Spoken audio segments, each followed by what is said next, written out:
Bueno, amigos, seguimos conversando con el profesor Roberto Briceño León. Interesante conversación, pero además muy dramática, sin duda alguna, por las cifras que se han revelado a través de esta encuesta en COVID, que vamos a seguir escuchando a lo largo de los años, porque son muchos notables de Venezuela que se han reunido para organizar estas cifras que el gobierno no da desde hace muchísimo tiempo, pero que ellos a través del sector privado y de las universidades que están trabajando en esto sí dan para que nosotros conozcamos la realidad de nuestro país.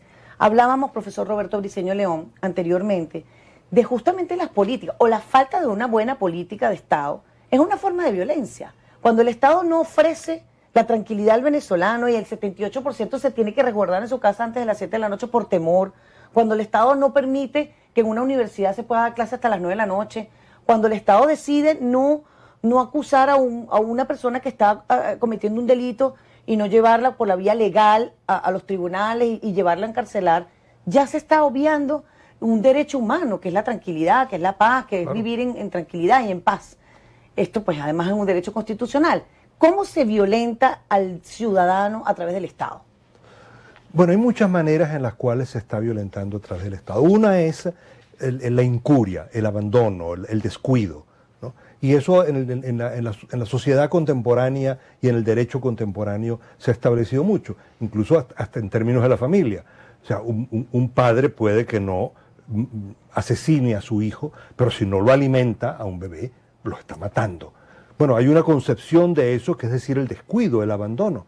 Bueno, si el gobierno no cuida y no abandona y no protege a los ciudadanos, los está dejando en manos del delito y de la violencia, y se los ha entregado. Claro, hay zonas muy evidentes, uno dice, bueno, lo que han sido las zonas de paz, en las zonas de paz directamente a unas comunidades se les han entregado al delito organizado para que se ocupen de ellos. O sea, el Estado renunció a su función allí.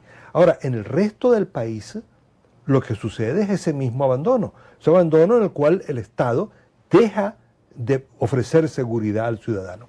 Y esto es la esencia misma del Estado.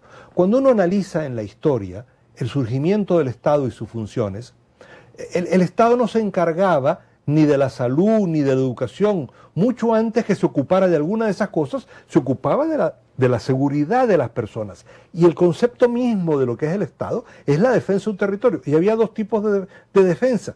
Es la defensa frente a un ataque de un enemigo externo, ¿no? Sí. Y luego la defensa del ciudadano frente al delito, frente al crimen. Y por eso es que surge el Estado. Al Estado, además, allí se le atribuye una función adicional, que es, se le da el derecho de ejercer la violencia. Y entonces los ciudadanos, decimos en sociología, le entregamos nuestro derecho a defendernos por nosotros mismos al Estado para que él lo cumpla. Renunciamos a nuestro derecho a tomar venganza y a castigar a quien nos agrede, ¿no? A hacer justicia por mano propia, y se la dejamos al Estado. Ahora, cuando el Estado deja de defendernos, cuando el Estado deja de aplicar justicia, está renunciando al pacto social que nos une. Y eso pareciera una cosa abstracta, pero eso es lo que hace que la gente sencillamente esté cometiendo los linchamientos en el país, porque sienten que el Estado no tiene y no ofrece. Hayan aumentado el sicariato en Venezuela, porque la gente no tiene cómo dirimir sus conflictos. Entonces, bueno, busca una manera privada de dirimir el conflicto, ¿no? Con las personas. Entonces, o empieza a aumentar la seguridad privada, porque la gente entonces tiene que defenderse, cierra la calle, pone un vigilante privado, algunos incluso proceden a armarse y deciden que tienen que armarse para defenderse. Ahora, eso es lo que estamos en un proceso de retroceso civilizatorio. Usted lo ha llamado, la impunidad incluso, lo ha llamado como una destrucción institucional. Usted la menciona así. Totalmente. Es que la impunidad quiebra las reglas del juego básicas. Es decir, la impunidad, ¿qué es lo que hace? ¿Qué es lo que hace? Que la ley que dice hay que castigar, porque las leyes se hacen para cumplirlas. Y si alguien no cumple, pues entonces tiene que ser sancionado. El castigo es una respuesta de la sociedad. Y una respuesta que tiene dos niveles. Al individuo o se le castiga y se le lleva a una cárcel, ¿no?, para que no siga haciendo daño, pero además para decirle, usted hizo algo malo. Ahora, si a la persona roba y pasa como que sin nada, nosotros entrevistamos a un joven, ¿no?, que tenía algunos asesinatos, y él se metió en medio de una redada por entre la policía. Y la policía lo vieron, él estaba solicitado, bueno, y lo detuvieron y lo llevaron a la cárcel. Cuando van nuestro equipo a entrevistarlo en la cárcel, vamos a la cárcel a entrevistarlo, yo pregunto, bueno, pero ¿por qué te metiste en medio de los policías si tú sabías que habías matado a alguien en el barrio? Y la respuesta es que yo pensé que eso se les había olvidado. Claro, la impunidad. No pasa nada. Ni siquiera, o sea, la impunidad no solamente práctica de que él estaba en la calle, sino la impunidad cultural de decir no importa nada. Y entonces uno ve y uno se pregunta a veces, bueno, pero ¿cómo suceden estas cosas? O incluso a los niveles de corrupción en el gobierno, en otras instancias. Bueno, pero ¿cómo? Bueno, porque es que no existe el castigo. La idea del castigo se perdió en la sociedad, ¿no? Y eso, bueno, las cárceles están, los presos consideran que a veces están en la cárcel, bueno, por mala suerte. Sí. No porque realmente hay una política de sanción. Me encanta que toque el tema de los presos, porque justamente ayer veía una ventana en la libertad, da una cifra realmente alarmante del hacinamiento de las cárceles, 250% de hacinamiento. Recientemente tuvimos un caso donde hubo hacinamiento, el caso de Poli Carabobo, que es justamente noticia en este momento, profesor. Eso también es una forma de violencia. Sin lugar a dudas. El momento del castigo está allí, ¿ok? Hay presos, está muy bien. Pero, por ejemplo, escuchar a una ministra del sistema penitenciario, como Iris Varela, decir, eso no fue culpa mía, no es responsabilidad mía, eso es de Poli Carabobo, eso le correspondía a ellos. ¿Cómo es eso? Los presos no son del Estado. O sea, ¿qué responsabilidad tiene el Estado también en esto? ¿Es otra forma de violencia? Sin lugar a dudas. Es una forma de violencia, que estén Poli Carabobo, lo que sucede allí, eso no es una cárcel. Eso es un centro de detención temporal, ¿no?, en el cual los detenidos tenían que ser pasados a una cárcel.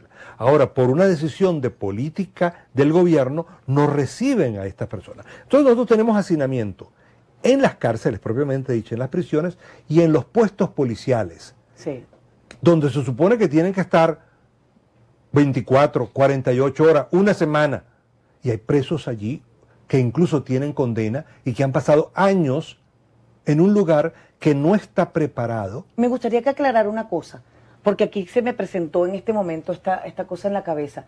Entonces, si hay tantos presos y tenemos un hacinamiento tan grande, ¿cómo es que estamos hablando de impunidad?